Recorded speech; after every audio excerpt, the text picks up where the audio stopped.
Hello, everybody. Welcome back to the Sister Beans Podcast. I'm your host, Daniela. and I am Mika. And guys, we haven't been here in a little bit purely because I was sick and I didn't want to film a podcast where I have to be so close to people and then make other people sick. I am feeling 100% better, like way better. So Mika, how has your little bit away been? The last time we saw you, you were getting ready to write a learner's test and you were finishing exams. You were going to go on holiday. So tell us about that. Yes, so we are now in the last week of holiday. Whoa! Holiday. We're in the last week of holiday. Yeah, it's been a pretty chilled holiday. Mainly just been studying for my learners. Went to visit the boyfriend, stayed at his house for a few days as well. So that's also why we couldn't film the podcast. And then she got sick. Not by choice. But yeah, this week was very stressful. Yes, on Wednesday, went and wrote my learners. And I passed. Yes, Okay, guys, but you know. hold on. Tell them the actual story. Okay, so in the second week of holiday, So not this week, the week before. we went and did our learners For the first time. for the first time. Did not pass. Did not pass. Did not pass. And Went then now, passed. went now and passed. Had a lot more resources to pass as well. So, yeah. Well done. Yes, well done. Big girl things, how does that feel now? Because I think a lot of people, when you turn, because you have to turn 17 to get your learners in South Africa, and then 18 to get your drivers. So I think a lot of people at that age, you're doing high school, you're involved in your own little world's drama. You don't really care about, becoming a big person and doing big people things.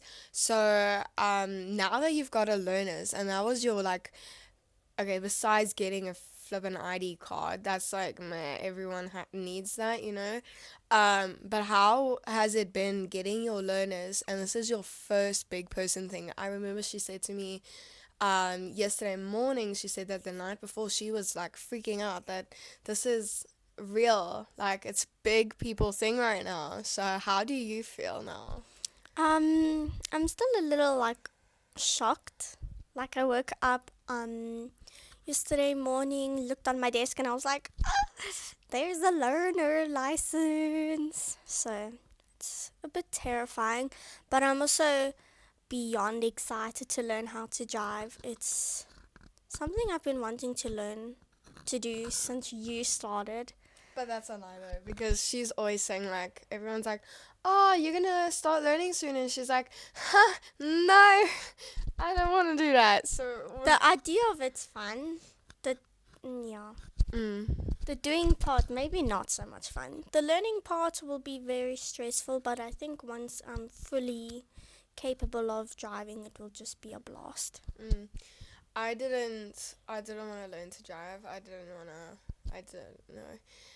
But I got really excited when I started driving, and then I feel like now it's kind of boring, like driving to work and driving to go do things. Like it's not if it's not to like go have fun, it's kind of like, eh, you know. I don't know. I think it takes the fun out of it because you turn 18, you get your drivers, now you can start driving yourself and your friends, and you guys can go out and have fun. Obviously without alcohol is what I'm trying to say. But then like you start working and you start going to uni, and it kind of becomes like meh, it's like boring, like, oh, I have to drive again. Whoa. Yeah, anyways, so I this past week I've been bedridden. I was completely I wouldn't say sick. I had a cold. So not the flu or anything stressful, but I had an infection in my sinuses. So yeah, it kind of knocked me out. I was booked off. I didn't get to work or anything, so that was kind of really stressful. Because you don't want to not work. You know what I'm saying?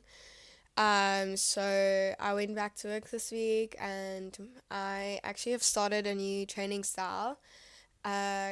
I started exercising again this week, so I've been doing yoga, and then I started with bar.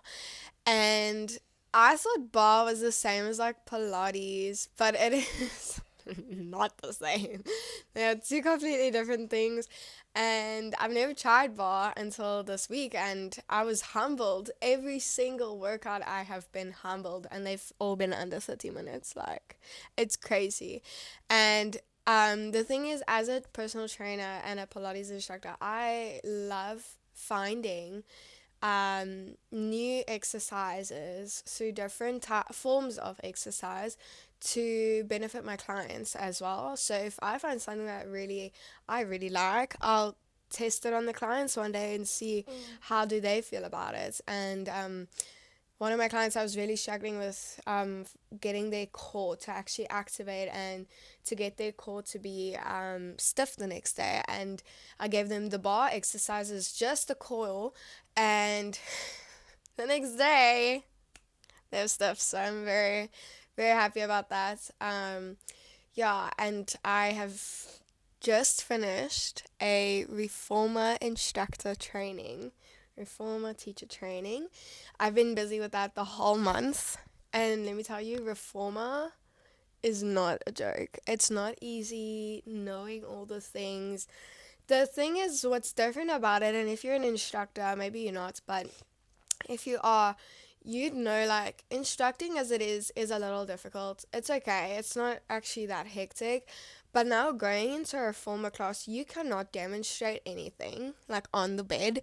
You have to be so clear and precise with your words that they can follow you with their eyes closed, and it's actually so stressful. Yeah, Yeah. because you're not allowed to go on the bed and Like, show if them there's the moves. 21 beds in one class and your class is full, you're not gonna kick a person off their bed to be like, hey girl, I need to show y'all what I'm talking about. Like, no, you gotta be so clever with your words. And I think because I have been doing more demonstration for the longest time, when I started my reformer course, I then started with all my clients, with their Pilates classes, with my Pilates group classes. I started then doing less demonstrating and more talking so that I could practice it as well.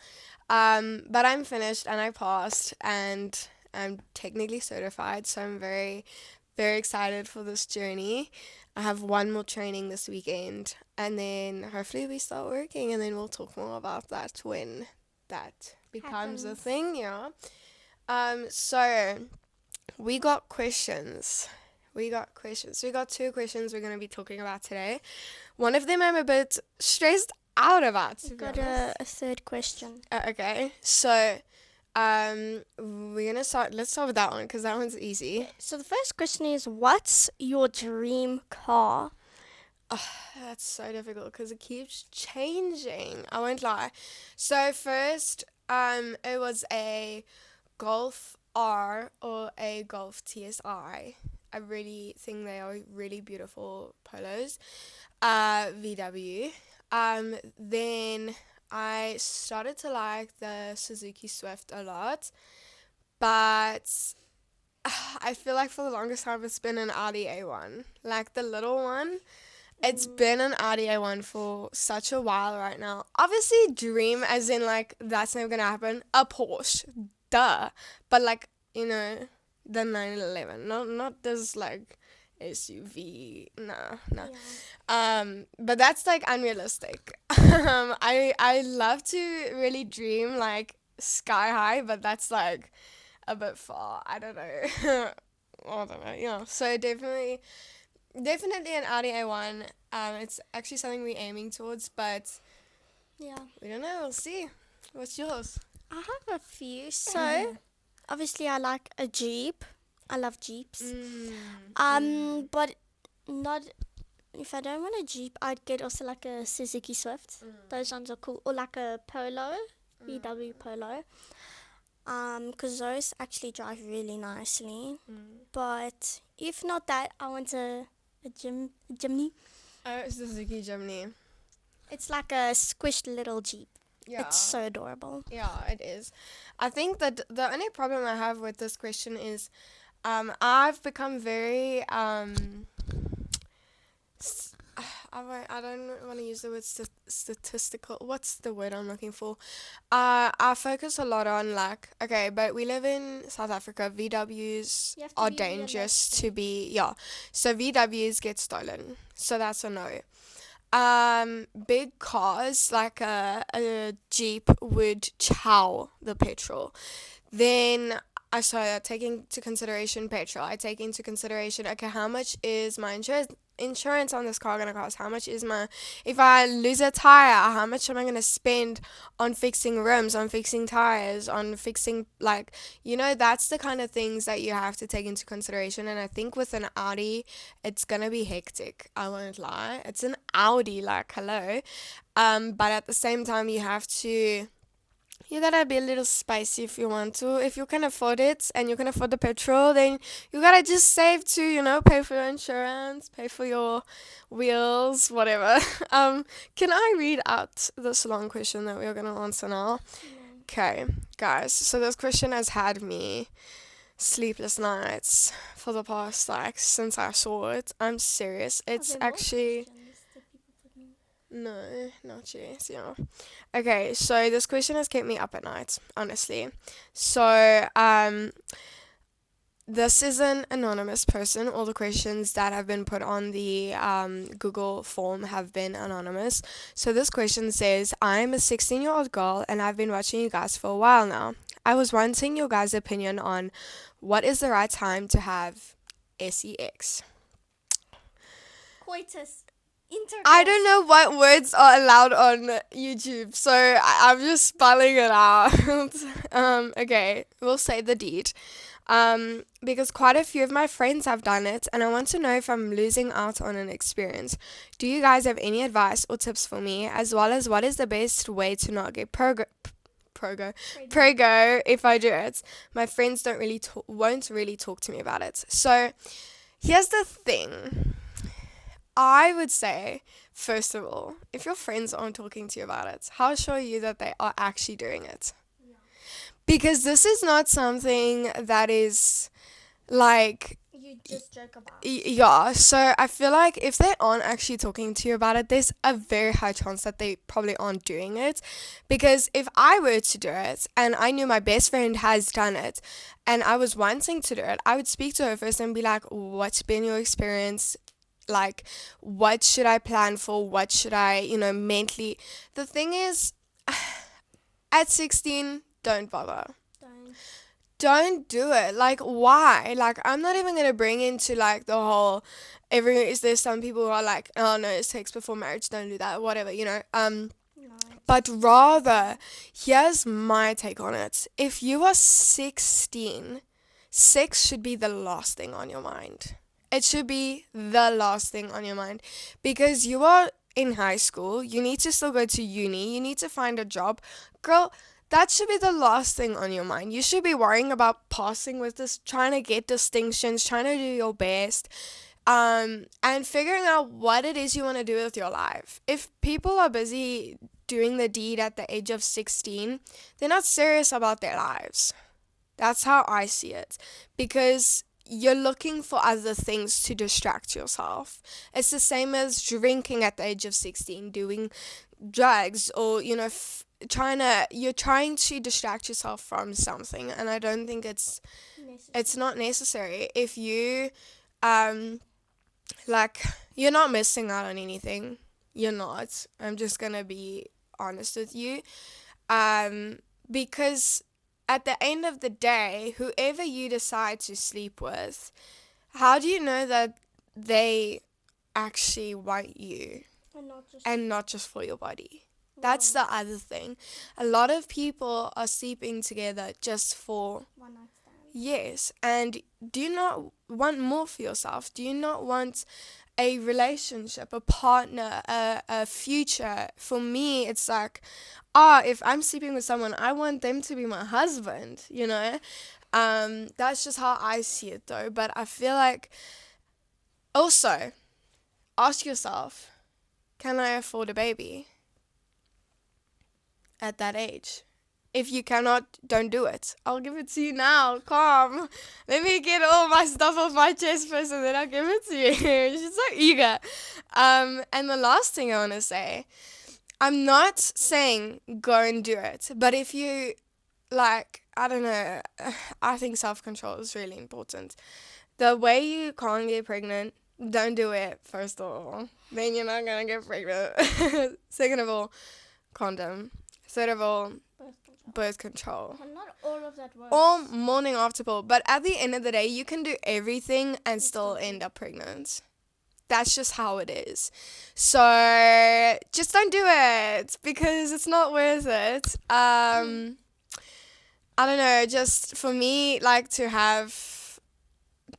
do the deed and then for that guy to just abandon you, like, that's not easy. He just took a part of your body, like, and you're never gonna get it back. Whoever you give it to, at the end of the day, everyone who you sleep with takes a part of you. They do. That's how it works. And some people don't let it affect them. Cool, but like at the same time, I don't want an STD. You know, I don't want a kid. I think of a kid and I start like shaking. I'm terrified of those things. Why would I want one? Nuh-uh. I don't know. I think there's just so much more to life than having that. Now, Mika's turn. Okay, so I am closer in age. If you are 16-year-old, I was 16 last year and now 17, and I can tell you, girl, you're not missing out on anything. If anything, there's nothing wrong with doing it at your age, but you should rather not do it. Rather focus, like Daniela says, on school. And from my perspective, from being that age, like not too long ago, you also need to have that kind of maturity as well and wrap your head around that kind of thing. You have to also, It's not something you can just do once and be like, okay, cool. Like it's more serious than I think people are making it out. That a lot of people in today's world are being like, oh, it's just the deed. Just go do it. It's fine. You'll have fun. But like, it's actually more serious than that. It really is, in my opinion. you also need to wrap your brain around it's it as well. terrifying. And if you haven't ever done it before, and you're going to do it then once at that such a young age, it's also going to definitely, I wouldn't say affect your mental health, but it will Oh, no, it definitely will. change the way you think about things as well. No, definitely. She's 100% right. And I'm not saying, like, if you've got a partner, I'm not saying the urge isn't going to be there. It is there. It's going to be there, guys. It's going to going be there. But you, like we spoke in the previous episode, you have to have that self-control. And there are also alternative things you can do besides the deed. If you really must, yes. That won't get you pregnant, but I don't feel comfortable talking about this. But she's right. So I feel like that's the best answer we can give you at the end of the day. If you are so set on doing it, like there's nothing you can do to change your mind, unfortunately. But you have to have, like Mika says, the maturity to say, you know what, no, I'm not going to do this at this age. I can't afford a kid. I don't think I'm going to miss out on something. At the end of the day, you're 16. You have your whole You've life got to your whole experience life. these things as well. So don't worry about it right now. And if there's people who are telling you, oh, it's the best thing ever, and they're your age, They are lying. just ignore them. You have your whole life to go and experience things right now. Just worry about school, worry about yourself. Just enjoy being a teenager as well, because these years are not going to last. No, they're not. Because after, like from me now, from turning 16, 17 onwards, it becomes very serious, and then you have to go do big people things. Yeah, so doing the deed is a big people thing. It's not something that you should be doing at this age. I'm sorry. I you just shouldn't, because if you do fall pregnant, like, how are you gonna deal with that? Like, I can't imagine having a kid at that age. I can't imagine having a kid at my age, let alone 16. And you know what, at the end of the day, all that you should focus on right now is school. Getting yourself into a good university, starting your career, making friends. You should be doing things that will help you in the future. not, how do I want to word it? You should be living life. You can do the deed later on. That's not something, like, really. Just have some self-control. Also, you can wait until the actual age you should be doing it, which is 18. So Yeah, I mean, legal yeah. consent is 16, but Yes. like, still, even at 18, you should be asking yourself, is it really necessary? Like, you've lasted 18 years without it. What's waiting a bit more? Because you have to, like I say, I think the biggest question is, can I afford a kid? That's just the biggest question for me. Because if I can't afford a kid now, I'm not going to go and play around. Like, no, it's not going to happen. Even if I can afford a kid, I don't want to be playing around, because next minute this guy is like flirting with you, making you feel like you're on top of the world, you're the queen, and then he gets what he wants, and then he's gone. And then he abandons you, and then you're left with a living being in your body. Okay, besides that, also, like, if you really, yeah, I don't know, it's very difficult. I would just say no. A very controversial topic as well. Definitely, but I would say don't do it. Your friends are probably lying to you. If they won't talk to you about it, they're probably lying as well, that they've done it. They have done it, and then they're just too insecure and have had a bad experience and don't want to tell you about it. So that's what you should actually be looking at. If your friends aren't going to talk to you about it, there's a reason. So maybe you should take that into consideration before you do anything. Really, you don't need to be doing that. You can rather, if you really want to figure it out and live vicariously, go read a spicy book or something by Colleen Hoover. I don't know, like, just avoid it at all costs.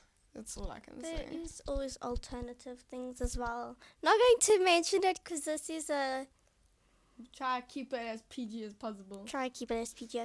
But yes, there is alternative ways. You can go buy things that you can do. Toys for yourself. Toys, yes. For yourself, that's what we'll say. Let's just, yeah. If you really can't have any, self-control. Then yeah, but like, I don't know. Self-control is just so it's important. also, you need to self-discipline yourself. Yeah. It's something you have to teach yourself. And be like, you know what, no, I don't need this.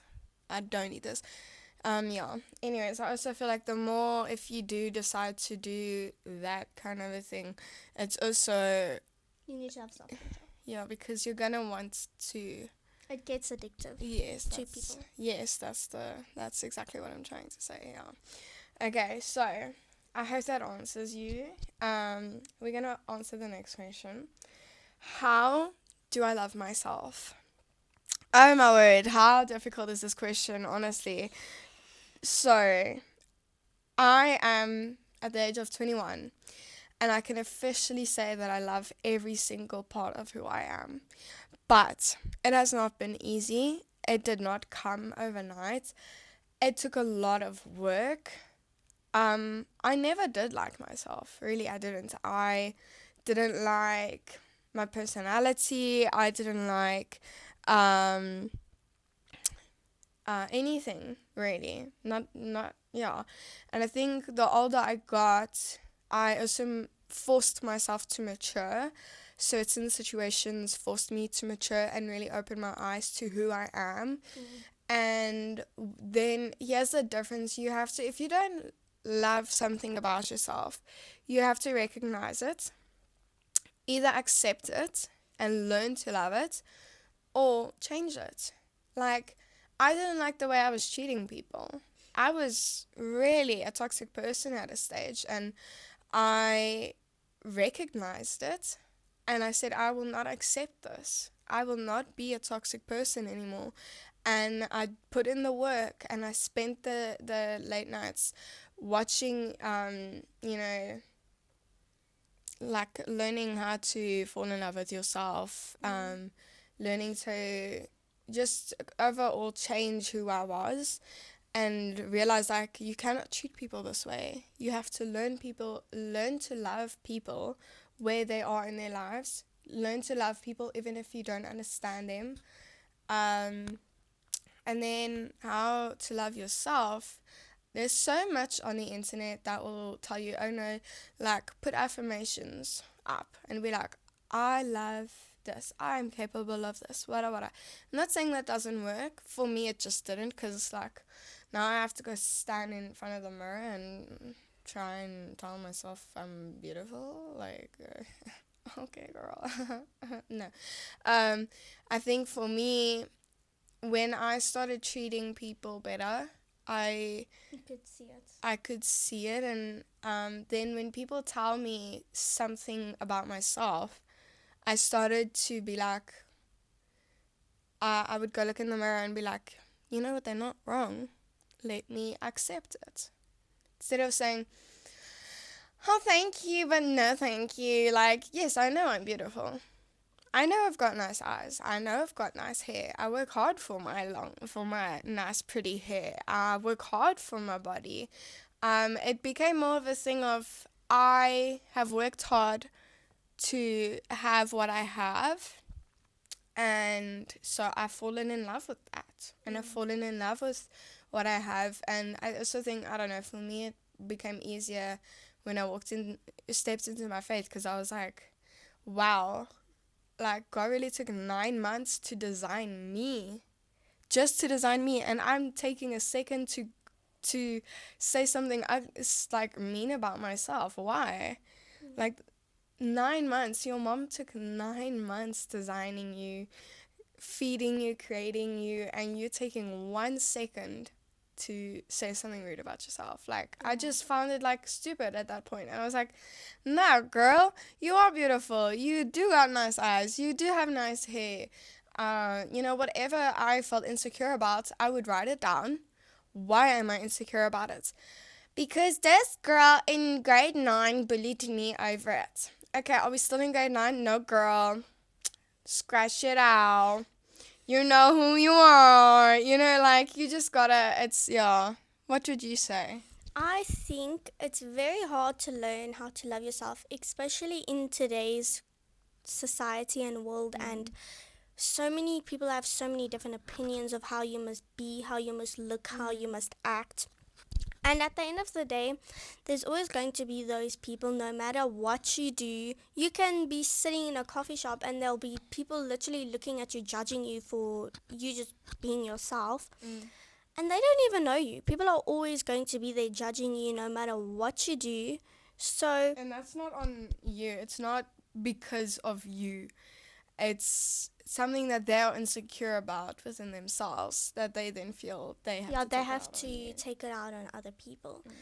And just learning to love yourself, it can be a hard thing, but once you do it, it's the best thing ever, because then you can walk into a room with so much confidence, and then people are still going to judge you, and then you can either choose to take the judgment and set it aside, or take it in and just be like, okay, well, you're judging me, but I'm not going to let your judgment of me affect who I am as a person either. Yeah, you have to really know who you are and own who you are, because if you don't own who you are, here's the thing, nobody is you. That's your power. Nobody is you. And that's another thing that really made me fall in love with myself. Nobody's got the same color eyes as me. Okay. Nobody's ever going to have the same traits as you, have the same personality, have the same voice. Like, obviously, people will look similar and be similar towards you, but nobody's ever going to have the same personality traits as you, because there are little minor things that you've got that other people don't. 100%. So you really do have to, if you walk into a room, you have to know who you are and own it. And like she says, if somebody judges you, you can go and have a pity party, or you can be like, oh, you know what, I feel so sorry for them. They felt the need to judge me. Like, or you can be like, oh wow, I'm worth being judged. I have something that they don't. That's amazing. Like, it's really your perspective on things, Yeah. and it's your mindset. It really is. Yeah, you also have to have the confidence as well. Walk into a room with full confidence Fake it and till be you like, make it, baby. yes, Till fake you it make till it. you make it. And don't let other people diminish who you are as a person just because they themselves don't have that in themselves. Most of the time, people are judging you because they wish they were like you. Yeah, no, definitely. That's why I say you can be like, oh, I have something they don't. Yeah, whatever. Just don't let it affect you. I know it's easier said than done. But yeah, that's just how it is. And you have to, here's the thing, you have to want to love yourself as well. It's the same as anything in life. You have to want it. And once you start wanting it and you want to love yourself, then you can start to change the way you think about yourself as well. Instead of having this negative thought about yourself all day long, start with one little thing at a time. If you don't like your eyes, start with your eyes. I got a combination of my mom and dad's eyes. Do you know how amazing that is? That's incredible.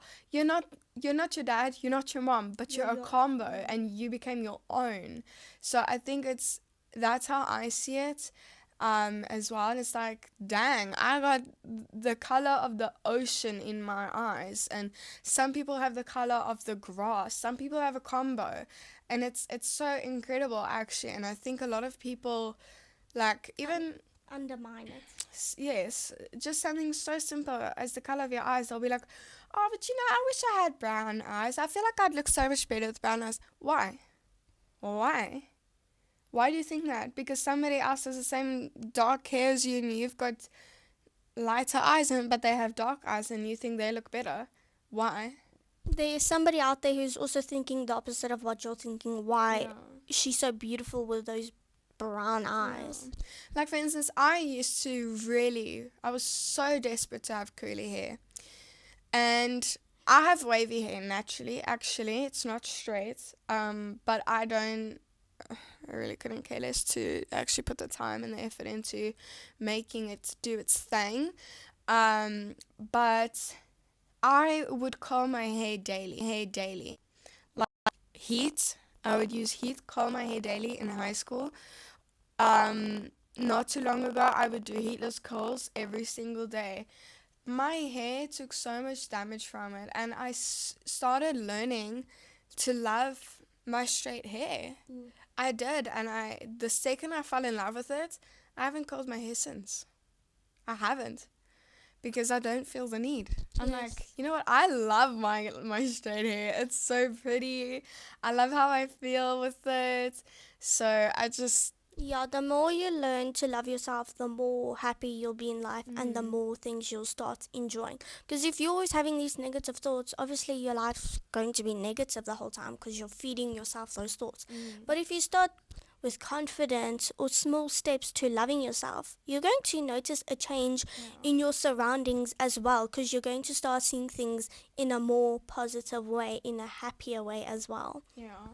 So I think what you can start with is start with finding little inspirational like uh, like quotes or something that resonates with you about self-love and things like that. Go look for it on Pinterest. There's so many things. There's literally so many things.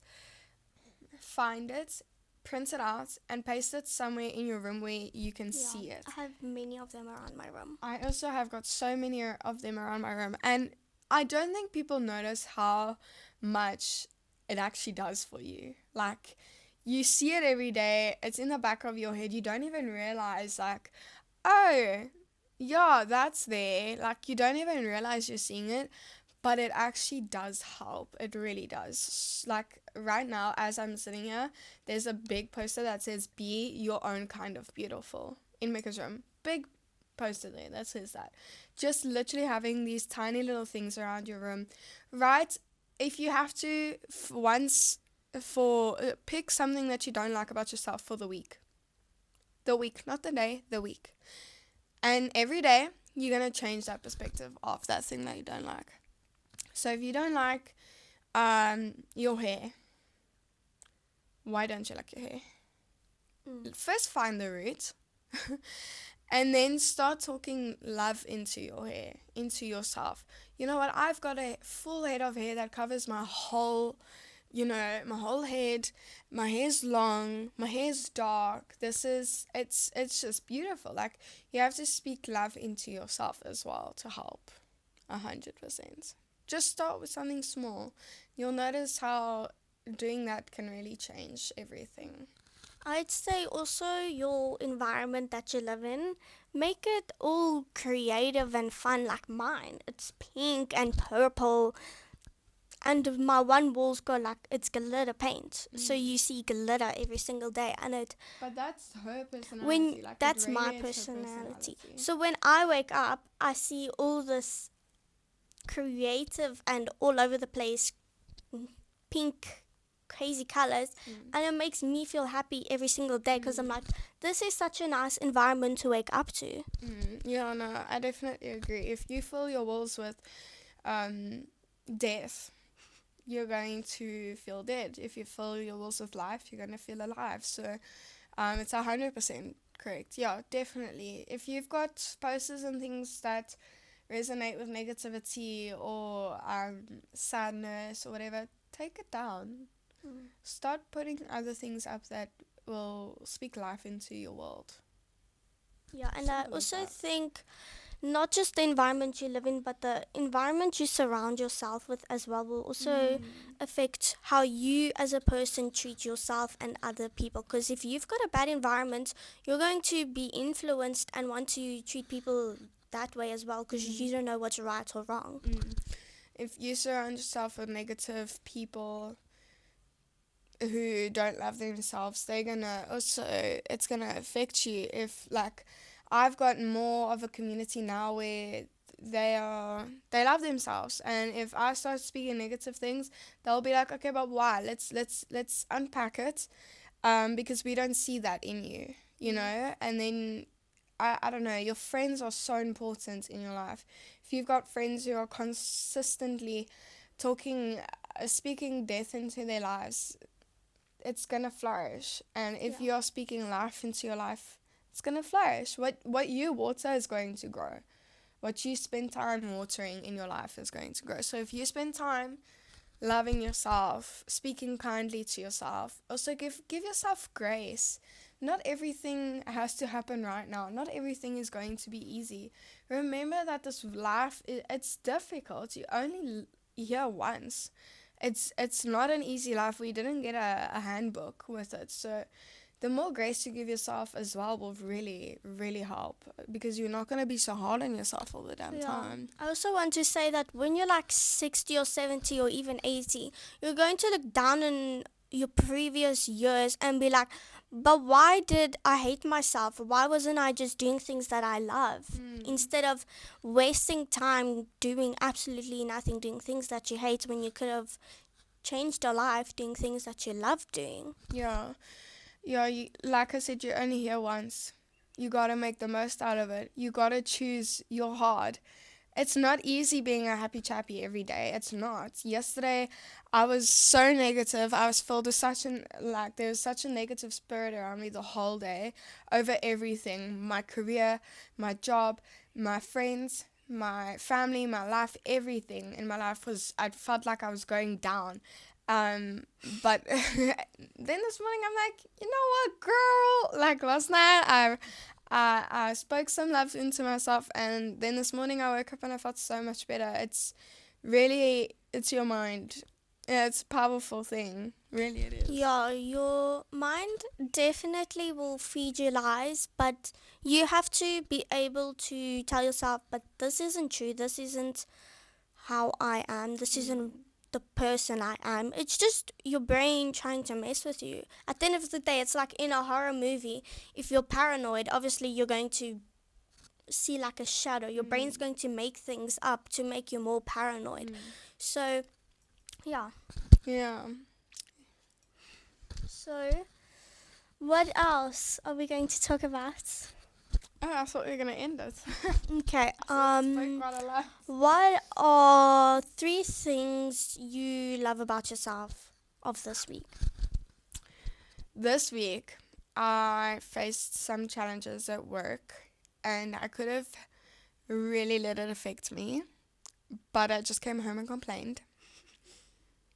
I could have let it affect my work ethic and everything, and I didn't.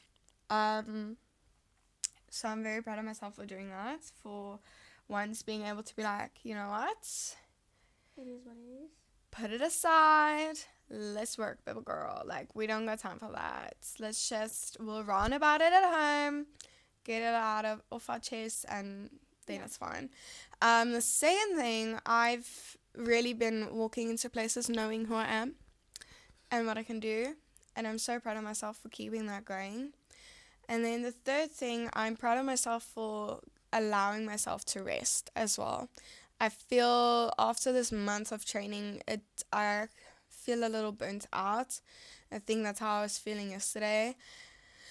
So I do just want to thank myself for giving myself, even just if it's like an hour, to read my Bible or to read a book or to listen to music, whatever, self-care little thingy, just every day to take a few minutes to give myself some self-care.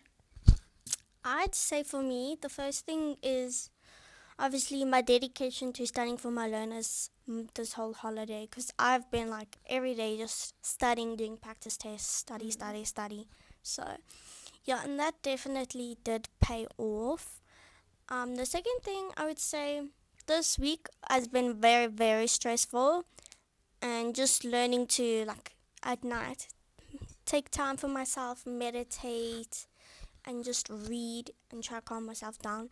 And also just as well having stressful moments, but also taking time to have a little bit of fun as well. So yeah.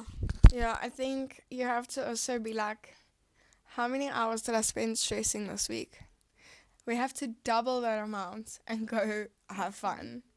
Because, yeah, I think even with work, like if you work for a certain amount of hours, you have to go have fun for a certain amount of hours, you know? You need to have a balanced lifestyle. Yes, balanced lifestyle, 100%. Yeah. Can I close it? We hope that you guys enjoyed this episode. We are going to be doing a girls ask guys questions they're too afraid to ask in the next podcast. Yes, It will be yes. very, very fun. Yes, and thank you to the person who sent them through on the Google form. We are going to be using all those questions in our episode. That episode will be out next week. Happy Friday. We hope you guys have an amazing weekend as well. And yeah. We'll see you in the next one. Bye.